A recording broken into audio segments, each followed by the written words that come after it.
everybody, and warm welcome back to my little orchid channel. Yeah, first of all, I want to thank you all new subscribers. My little channel is growing slowly but surely.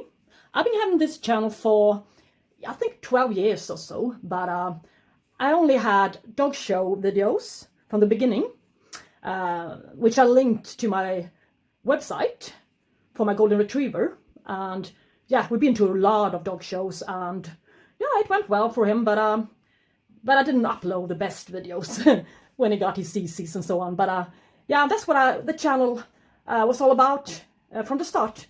But now, after a while, I thought, okay, I can make a channel with discus fish, since discus fish, cichlids, that is also a huge interest of mine.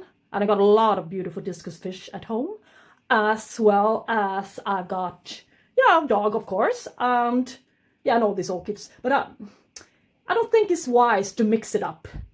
To 1 week upload a discus fish video, and the next week upload orchid repotting video. I think people, yeah, they want a channel to be constant. So yeah, so I just want to say that I'm happy for the subscribers I got. I live in a country with only 10 million people, inhabitants in Sweden.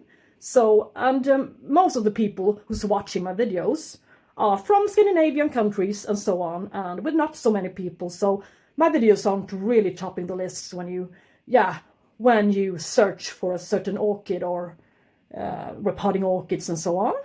So I'm so grateful, and yeah, I really love it. I love you all for watching my videos. I just wanted to say that, so you know. And today, what's gonna happen? Yeah, like many times, you can see a Cattleya orchid. It's a Cattleya from my second orchid haul from Lucke Orchideen in Germany.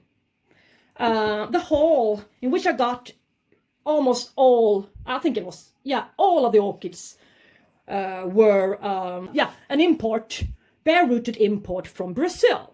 So, yeah, so I got all my orchids without roots, except for a few roots on a few of them, but most of the roots were dead. And yeah, that wasn't a big surprise for me, that the orchids was going to be delivered to me without viable roots. So, text I borrowed from the web shop, just so you can see for yourself. And you should see the flowers. Go on and Google them, if they still have them in the web shop. BLC, Suzuki's Red Flare Suzuki. Oh, this one's got lovely flowers. And as you can see, it's been flowering once, perhaps twice. Yeah, in the past. And it's got a quite new growth here, with a little eye here, a little bump, as I call it. And it's got a new growth here, which it's been flowering from last time, I guess, with a new growth emerging here. And yeah, but as you can see, it's got a few viable roots, new roots with green root tips here, coming on from, straight under the rhizome here. But the old roots are, as you can see, I can just peel them off, like, as I usually say, like a banana. So I will have to rinse it from its old roots. I think maybe I can save some of it, but I don't really know. So I'm going to rinse this one, and I'm going to repot it in plain bark, medium-sized bark, with perhaps a little bit of pumice mixed into it. Yes, this beautiful one. And I'm also going to repot another orchid today. And that will be my bonus orchid from my first orchid haul from Lucke Orchideen, the same nursery, that is. And Cattleya Fabia.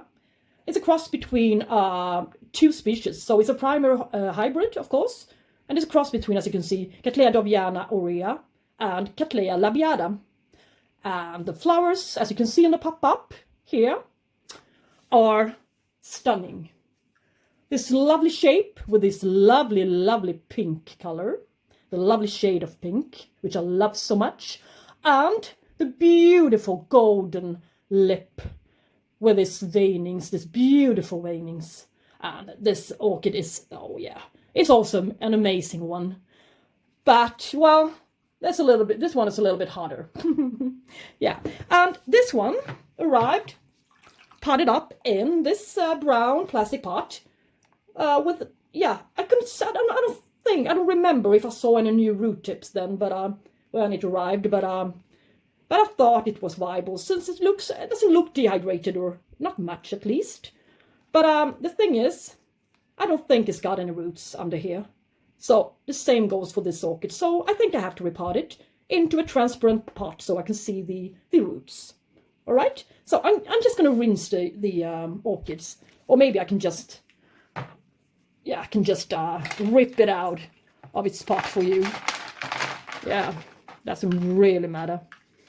Yeah, okay. See, this whole cluster here are dead roots. But it's got a little bit of branching root tips here. And this root is a little bit mushy, but as you can see, it's still viable since it produced a root tip. So I'm going to save that root. And yeah, and it's also branching up here.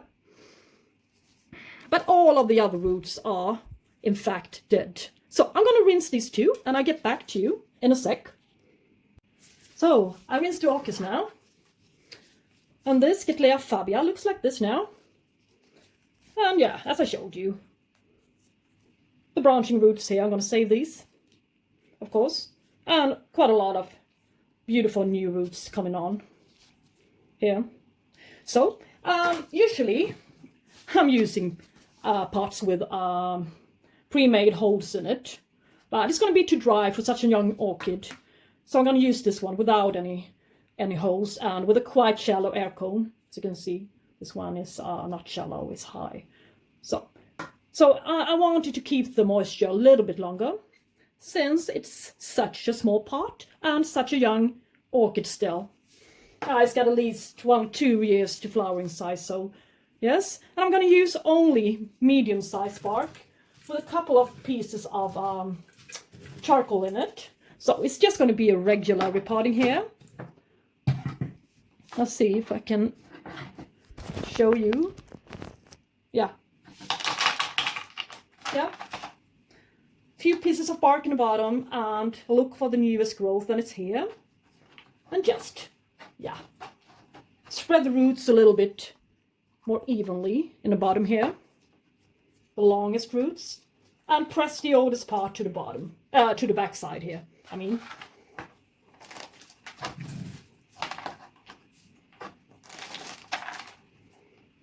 I can reuse this plastic stripe one more time to stake the newest pseudobulb up. And tap it like this. Unfortunately, I have to bury the older pseudobulbs a little bit. I don't want the orchid to go like this in order to keep the oldest pseudobulbs, the oldest canes out, I mean up from the media. It's going to look like this. Of course I can do that, but no. That's a bad idea. So, well, of course I can pot it up a little bit higher up in the pot, but yeah, like this perhaps. I'm not so fond of its growing habit that it's leaning to the side and it's climbing upwards, but not much I can do about that. So I'm going to use a little bit of Lucke on the back side here. Keep it a little bit more dry around the base of the older pseudobulbs, so they won't rot too much for me. I want the roots to go down into the media, not over the edges of the pot here. So maybe if I just press them down a little bit like this. Yeah, that's better. And not press too hard so they will break for you, for me here, for us. I can just, yes, all right, fill up a little bit more like on the back side. Oh, and press a little bit more. I wanted to, I mean, if I can lift this one up and it stays, there's a risk I'm taking here, but I can always record this video again one more time and make a repotting. No, well, of course I can, but that means that it's tightly packed, and it's enough tightly packed. And as you can see, there aren't so many air gaps, which you could see as I managed to lift it all up without having it fall out of its pot. So yeah, I think this is a nice repotting for such a young plant. This quite small pieces of bark with no air gaps in the sides here. Yeah, but well, as the roots grow down into media, it will be more stable in this pot. So now it's a little bit wobbly, but I think it's quite all right. Yeah, I'm pleased with this repotting. And I'm going to place this in this outside pot, this white one, little white one, plastic pot. So, let's not forget the tag. Cattleya Fabia, a primary hybrid cross between Cattleya dovianorea and Cattleya labiata, now repotted. All right, now let's see here. This beautiful orchid, this lovely, from Lucke, this one as well, Blc Suzuki's red flare Suzuki. Yeah, it looks like this now. And yeah, a few of the roots were, no, this one wasn't, okay. Of the oldest roots were still viable, and I think there could be branching in a while. The stiff and the green. So, yeah, but not this one. Okay, I missed a few, sorry. Yeah, but this one, yeah, but here it's stiff up here. So I would just cut it. Let's see where it's getting stiff again. No, it's not a viable root. So, yeah. No, now I think it's okay. Yeah, this one is okay. So, I'm going to use this beautiful Cattleya basket for it. And this one, I can use a hanger to the sides and hang it up somewhere in my window. So it's going to be a space saver for me, even though it's such a large plant, but it will still be a space saver for me. And yeah, let's see here. I'm going to use only bark. I'm not gonna, well, perhaps a little bit of nectar in the bottom, but not much. Only bark. And a few pieces of pumice, perhaps for drainage, a little bit more. But now let's see here, now to the hard part, which I would say difficult part. Maybe I can go like I did before and try to force the rhizome a little bit more. Yeah, we should try to make this a more narrow plant.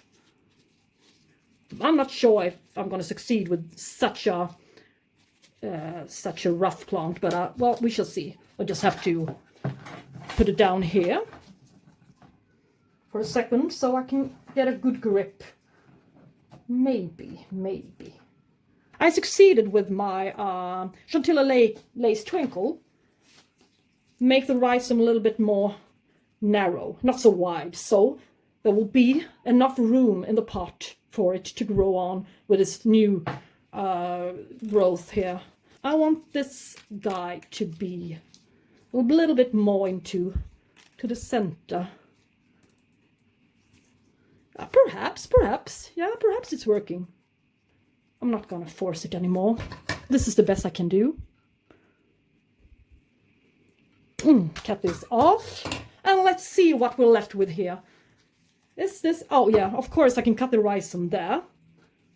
And for that I need this one.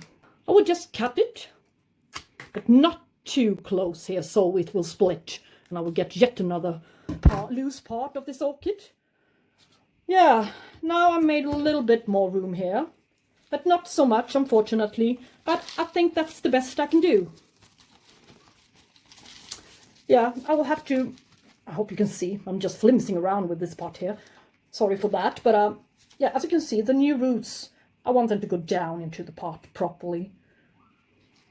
And I would like this orchid to stay in this pot for quite a while, but I'm not sure that's going to be possible. It depends on where this new growth will put out its new growth in the future, in which direction. So, yeah, but I think I'll stick to this plan here. And I will also have to check where's the hanger's going to be. Yeah, So, like this perhaps. Yeah.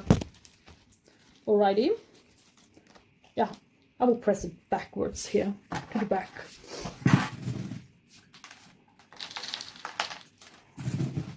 And it's going to be a bit wobbly in this pot, since it doesn't have any roots.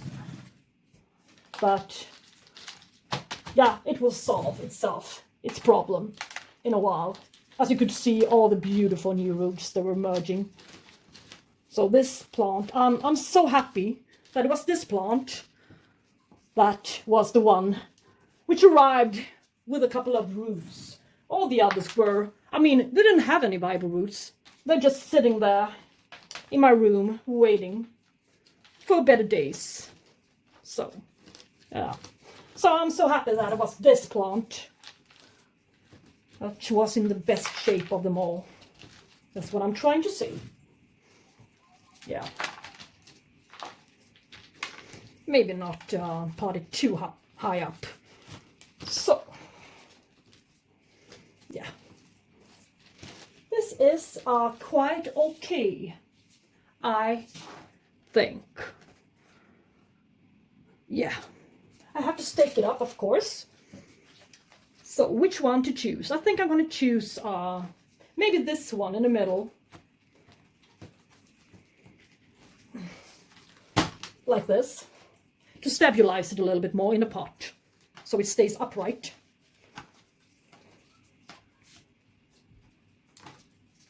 As you can see, it's tipping over to the right here. But it will be okay in a while, in a month or so, when the roots are growing down into the media properly. So, yeah. And I also need to stake a stick on this side, I think, for this growth. Stabilize it even more in the pot. Yeah. So, let's see, is it wobbly? No, not so much anymore. But I want it to look tidy as well. So perhaps, well, no, I need one more stick. One more stick here. Like this.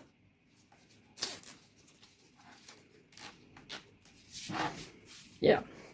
But this one, I'm not even going to try to lift it up. I know it's going to fall out of its pot immediately, so there's no purpose of it.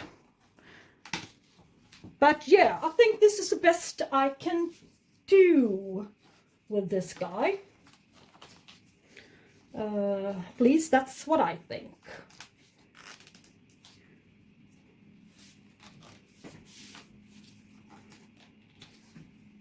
Yeah. Alrighty. Let's just cut the ugly parts here. Ah. Okay. And yeah, let's put the tag back. This lovely orchid. And this hanger. This lovely one. I think, yeah, it's got a hole under there. And I have to, yeah, okay. Alrighty. I think this looks quite nice, don't you think? Yeah. And well, as you can see, the large holes here in the bottom of this pot, it's making it quite airy. So I better keep up with the watering on this guy, since it's going to be hanging as well. It's going to get some air circulation from underneath here. A lot of air circulation, but, well, it's not going to be a soggy pot, is it? So, well, I think I'm quite pleased with my two repottings. Cattleya Fabia and this beautiful BLC Suzuki Red Flare Suzuki for today. So, yeah, we're going to follow these two, and the day this one is blooming, yeah, I will go out and celebrate. Yeah. This is the most beautiful Cattleya I've seen in days. no, in quite a long time. With this lovely, I mean, with this coloration, this frilliness and this yeah, this beautiful colored edges of the both sepals and petals. Yeah, it's amazing, as I said. Okay, now, yeah, enough talk, and yeah, thank you so much for watching this video. Okay, and yeah, as I said, I use plain bark media because both of them are, I mean, they've been sitting in plain bark media, so why change the concept? So, yeah, alright, thank you so much for watching, and I hope to see you another day. Take care, and thank you so much for watching. Bye.